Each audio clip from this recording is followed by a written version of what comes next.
जय हिंद दोस्तों, आप सभी का गांव तक 3.0 में बहुत बहुत स्वागत है। तो फ्रेंड्स, कैसे हैं आप सभी? उम्मीद करता हूं आप सभी अच्छे होंगे। तो फ्रेंड्स, फाइनली आप सभी यहां पर देख पा रहे होंगे CITS कॉलेज की वैकेंट लिस्ट का सीट जारी हो चुका है। जैसा कि आप सभी यहां पर देख पा रहे होंगे, कितनी सीटें किस कॉलेज में खाली हैं सारी डिटेल में बताने वाला हूं। कॉलेज ट्रांसफर करने से पहले सभी कैंडिडेट ध्यान से देखेंगे और जितने भी कैंडिडेट यहां पर सेकंड राउंड करने वाले हैं वो भी अपनी सीट जो है चेक कर लें कि किस कॉलेज में कितनी सीटें अभी बची हुई हैं। फटाफट से सभी कैंडिडेट को चेक कर लेना है। सबसे पहले फ्रेंड्स, आप सभी यहाँ पर देख पा होंगे, जैसा कि आप सभी को बोला था कि 19 तारीख को आपका कॉलेज ट्रांसफ़र होगा, तो फाइनली आप सभी का लिंक एक्टिव हो चुका है। लेकिन ट्रांसफ़र करने से पहले मैंने आप सभी को बोला था कि अपनी वैकेंट सीट चेक करना है कैटेगरी वाइज।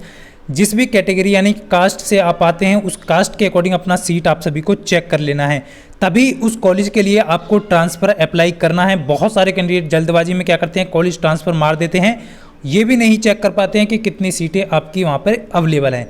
तो डिटेल में सारी सीटें आप सभी को दिखाने वाला हूँ। जैसा कि आप सभी यहाँ पर देख पा रहे होंगे, एक बार सभी कैंडिडेट वीडियो को शेयर कर देंगे, क्योंकि अभी तक मैंने पहली बार आपको बोला है कि वीडियो को शेयर करना है। तो चलिए, तो फ्रेंड्स फाइनली आप सभी यहाँ पर देख पा रहे होंगे CITS 2024 वैकेंसी लिस्ट यानी वैकेंट लिस्ट का यहाँ पर पूरा सब कुछ PDF दे दिया गया है। जैसा कि आप सभी यहाँ पर क्लियरली देख पा रहे होंगे, सारे ITOT और NSTI कॉलेज में कितनी कितनी सीटें अवेलेबल हैं, टोटल सीटों की संख्या यहाँ पर दी गई है। जैसा कि आप सभी देख पा रहे होंगे, देखिए किस कॉलेज में कितनी सीटें हैं टोटल। जैसे कि मान लीजिए आपका भोपाल प्राइवेट ITOT जो है आप सभी का इलेक्ट्रीशियन की टोटल सीटें 80 हैं, जिसमें से 21 कैंडिडेट ने एडमिशन लिया है। अभी 59 सीटें यहाँ पर खाली हैं। तो आप सभी को यहाँ पर परेशान नहीं होना है, सभी कैंडिडेट का लगभग यहाँ पर एडमिशन हो जाएगा। यहाँ पर आप सभी देख पा रहे होंगे।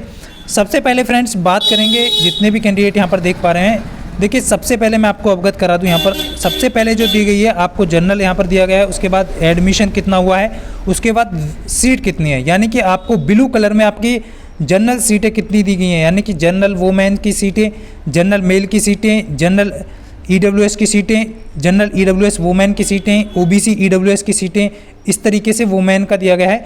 लेकिन यहाँ पर ध्यान रखना है, आपकी जो वैकेंट सीटें हैं वो किस में दी गई हैं, वो आपका ब्राउन कलर का आपको दिखाई दे रहा होगा, इसमें आप सभी को यहाँ पर ध्यान देना है। अब सबसे पहले फ्रेंड्स यहाँ पर बात करते हैं कि NSTI कॉलेज में कितनी सीटें अभी अवेलेबल हैं, क्योंकि बहुत सारे कैंडिडेट क्या कर रहे हैं कि प्राइवेट कॉलेज को छोड़ करके, ITOT कॉलेज को छोड़ करके NSTI कॉलेज में ट्रांसफ़र करना चाहते हैं। तो कैसे आप ट्रांसफ़र कर पाएंगे, उसके लिए आपको एक प्रॉपर वीडियो प्रोवाइड कर दिया जाएगा। पहले आपको क्या करना है, अपनी सीट चेक कर लेनी है कि आपको किस कॉलेज में ट्रांसफ़र करने से आपका कॉलेज ट्रांसफ़र हो जाएगा, आपकी कास्ट की, आपकी कैटेगरी की कितनी सीटें अभी अवेलेबल हैं। जैसे कि मान लीजिए फ्रेंड्स, यहाँ पर कोई भी NSTI कॉलेज हम ले लेते हैं। एक बार मैं आप सभी को क्लियर कर देना चाहता हूँ, क्योंकि बहुत सारे कैंडिडेट क्या करते हैं, जल्दबाजी में गलती कर देते हैं, और आप सभी को यहाँ पर ध्यान रखना है। मान लीजिए किसी भी कैंडिडेट को, जैसा कि मैं आपको यहाँ पर लेकर के चलूँगा, कुछ छात्र छात्राएँ ऐसे हैं जो यहाँ पर जयपुर के लिए, मान लीजिए जयपुर वोमेन की बात कर लेते हैं। जयपुर में वोमेन कॉलेज है आपका, उसमें हम कॉस्मेटोलॉजी की बात करेंगे। यहाँ पर 193 पॉइंट पे आप ध्यान देंगे, कॉस्मेटोलॉजी है जिसमें आपकी जनरल की 21 सीटें हैं, यानी कि जनरल 21 सीटें हैं, जिनमें आपका यहाँ पर जो है कितना कैंडिडेट एडमिशन ले चुका है, 21 ले चुका है। कोई भी सीट यहाँ पर अवेलेबल नहीं है, यानी कि जनरल सीट पे आपका कोई भी सीट अवेलेबल नहीं है कॉस्मेटोलॉजी की। उसके बाद फ्रेंड्स यहाँ पर बात कर लेते हैं, आप सभी देख पा होंगे, जनरल हो गया आपका, फिर जनरल में हो गया, उसके बाद आता है EWS। मैंने आपको क्या बोला था, पहले जर्नल, फिर जनरल फीमेल। तो जनरल फीमेल में आपके 9 सीटें यहाँ पर दिखाई गई थी टोटल। मतलब ये देखिए होता क्या है कि वुमेन कॉलेज है, तो टोटल ही मान करके चलिए 21 और 9 टोटल जो है आपकी वो जनरल में ही काउंट की जाएंगी, फीमेल या मेल दोनों के लिए अवेलेबल है। क्लियर? उस पर यहाँ पर आप देख पा रहे होंगे 9 सीटें दी गई हैं, 9 में से आपका यहाँ पर 8 सीटों पर एडमिशन हो चुका है, 1 सीट अभी बची हुई है जनरल कैटेगरी की। ध्यान रखना है फीमेल, क्योंकि जयपुर में क्या है, फीमेल कैंडिडेट ही हैं, तो आप सभी को 1 सीट जनरल कैटेगरी में बचा है। उसके बाद कर लेते हैं फ्रेंड्स EWS में। तो EWS में 5 एडमिशन हो चुके हैं, 1 सीट बचा हुआ है। उसी प्रकार यहाँ पर आप सभी चेक कर सकते हैं, क्या हो गया, EWS हो गया आपका, जनरल हो गया, बॉयज़ हो गया। क्लियर? इस तरीके से आप चेक कर सकते हैं। फीमेल का अलग देख पा रहे होंगे, फीमेल का अलग से देखिए, एक बार मैं प्रॉपर तरीके से आप सभी को ऊपर की तरफ दिखा दूँ।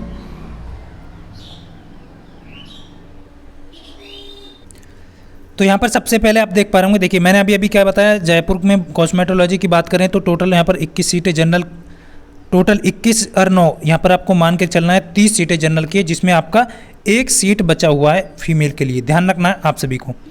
उसके बाद आता है फ्रेंड्स EWS। तो EWS में आप सभी को ध्यान देना है, जैसा कि मैं आप सभी यहाँ पर देख पा रहे होंगे, जयपुर की बात कर रहे हैं कॉस्मेटोलॉजी। तो इस चीज़ को यहाँ पर देखिए, यहाँ पर आप क्लियरली देख पा रहे होंगे, ये यानी कि टोटल सीटों की बात करें तो यहाँ 9 सीटें अभी आपकी अवेलेबल हैं।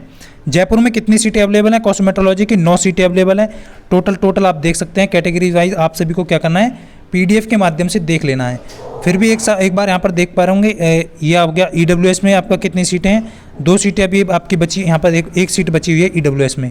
क्लियरली इस तरीके से आप चेक कर लीजिएगा अपनी कैटेगरी वाइज। टोटल सीटों की संख्या मैं आप सभी को बता चुका हूँ। क्या जयपुर में कॉस्मेटोलॉजी में कितनी सीटें बची हैं? टोटल अभी 9 सीटें आपकी वैकेंट यहाँ पर बची हुई हैं। कैटेगरी वाइज आपको ट्रांसफ़र मारना है, ध्यान रखना। उसी प्रकार आप जो है जयपुर में फैशन डिजाइनिंग की बात करें तो फैशन डिजाइनिंग में 6 सीटें अभी अवेलेबल हैं। 19 सीटों पर एडमिशन हो चुका है, 25 सीटें टोटल हैं।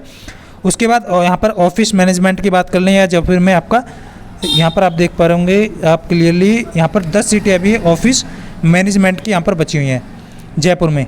उसके बाद स्टेनोग्राफर जो कि हिंदी वाला जो है, उसमें आपका कितना बचा हुआ है? उसमें आपकी 2 सीटें बची हुई हैं, मात्र 2 सीटें बची हुई हैं, ध्यान रखना जयपुर में। क्लियर आप सभी का? इस तरीके से आप चेक कर लेना है। पहले आप सभी को ध्यान रखना है, मैं क्लियर कर देता हूँ। पहले आपका जनरल में ही वोमेन मान करके चलिए, वोमेन कॉलेज है तो वोमेन सीटें आप काउंट करेंगे, मैन है तो मैन सीटें काउंट करेंगे। ये मैन के लिए पहली वाली सीट जनरल की, फिर वोमेन के लिए दूसरी वाली, फिर EWS के लिए ब्लू में, फिर EWS वोमेन के लिए, फिर OBC के लिए यहाँ पर इस तरीके से आप देख पा रहे होंगे क्लियरली। तो आपको एक बार फिर से यहाँ पर नीचे की तरफ लेकर चलूँगा। जैसे कि मान लीजिए कोई भी कैंडिडेट चेक करना चाहता है, जैसे कि NSTI, कोई भी NSTI यहाँ पर ले सकते हैं, जैसा कि मैं आप सभी को यहाँ पर लेकर के चलता हूँ। इसको आपको क्या करना है फ्रेंड्स, अच्छे तरीके से आप सभी जितने भी कैंडिडेट जुड़े हुए हैं, आपको ग्रुप का लिंक वीडियो के डिस्क्रिप्शन में दिया है, उससे ज्वाइन करके आप इस PDF को अच्छे तरीके से देख लीजिएगा। मान लीजिए देहरादून की बात कर लेते हैं, इलेक्ट्रॉनिक्स की बात करें तो यहाँ पर इलेक्ट्रॉनिक्स में आप सभी देख पा रहे होंगे टोटल सीटों की संख्या अभी 12 बची हुई है इलेक्ट्रॉनिक्स में। क्लियर। इलेक्ट्रीशियन की बात करें तो इलेक्ट्रीशियन में अभी आप देख पा रहे होंगे 10 सीटें यहाँ पर बची हुई हैं, 19 सीटें यहाँ पर इलेक्ट्रीशियन में अभी बची हुई हैं।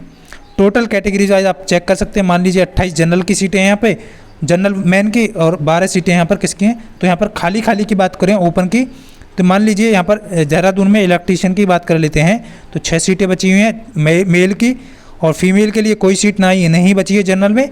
और उसके बाद यहाँ पर बात कर लेते हैं EWS। तो EWS में आप देख पा रहे होंगे 2 सीटें बची हुई हैं जनरल में, फीमेल के लिए 1 सीट बची हुई है। इसी प्रकार OBC की 5 सीटें बची हुई हैं मेल में, फीमेल के लिए 2 सीटें बची हुई हैं। SC की बात करें तो 1 सीट बची हुई है, और फीमेल की कोई सीट यहाँ पर नहीं है। ST की बात करें 1 सीट यहाँ पर ST की बची हुई है। टोटल मिलाकर के 19 सीटें यहाँ पर देहरादून में आपकी बची हुई हैं। तो इस तरीके से आप चेक कर लीजिएगा सभी कैंडिडेट। उसके बाद फ्रेंड्स सारी एक बात कर लेते हैं। कुछ कैंडिडेट के कमेंट आ रहे थे कि यहाँ पर जोधपुर NSTI की बात कर लेते हैं, जैसा कि जोधपुर NSTI में आपका बहुत ही इंपॉर्टेंट हो जाता है। कुछ कैंडिडेट के कमेंट्स आ रहे थे। देखिए यहाँ पर आप सभी मोटर व्हीकल की बात कर रहे हैं तो यहाँ पर टोटल 30 सीटें अभी बची हुई हैं। देखिए बहुत सारी सीटें यहाँ पर जोधपुर में बची हुई हैं, तो बहुत सारी सीटें अभी अवेलेबल हैं। टोटल सीटों की बात कर लें तो कितनी सीटें अभी वैकेंट हैं, सारी डिटेल आप सभी यहाँ पर देख पाएंगे। देखिए अभी मात्र आप सभी को क्लियर कर दूँ 16,725 सीटें हैं टोटल, और उन पे मात्र आपका 7517 एडमिशन हुआ है। तो आपकी 9,208 सीटें अभी बची हुई हैं। तो फ्रेंड्स ध्यान रखना 9,208 सीटों पर आपका सेकंड राउंड का काउंसलिंग होने वाला है। तो आपको परेशान नहीं होना है। जितने भी कैंडिडेट का यहाँ पर जो है फर्स्ट चॉइस मिला है वो ट्रांसफ़र नहीं कर पाएंगे। बाकी ट्रांसफ़र के लिए कैसे आपको अप्लाई करना है, कैसे ट्रांसफ़र के लिए जो है कॉलेज चॉइस करना है, सारी डिटेल नेक्स्ट वीडियो में मिलने वाली है। इस वीडियो के पश्चात आप सभी अच्छे से जो है कॉलेज ट्रांसफ़र कर सकते हैं। तो फ्रेंड्स ये सारी इन्फॉर्मेशन आप सभी को देनी थी। इसका वीडियो के डिस्क्रिप्शन में लिंक मिला है, इस PDF को जाकर के आप अच्छे से देख करके अपनी कैटेगरीज वाइज कॉलेज ट्रांसफ़र आपको करना है। जल्दबाजी नहीं करनी है कॉलेज ट्रांसफ़र में। आज पूरे दिन आप कॉलेज ट्रांसफ़र कर सकते हैं शाम 5 बजे तक, तो इस चीज़ का विशेष ध्यान रखेंगे। तो ये सारी इन्फॉर्मेशन आप सभी को देनी थी। मिलता हूँ नेक्स्ट वीडियो में, तब तक के लिए सभी को जय हिंद, वंदे मातरम।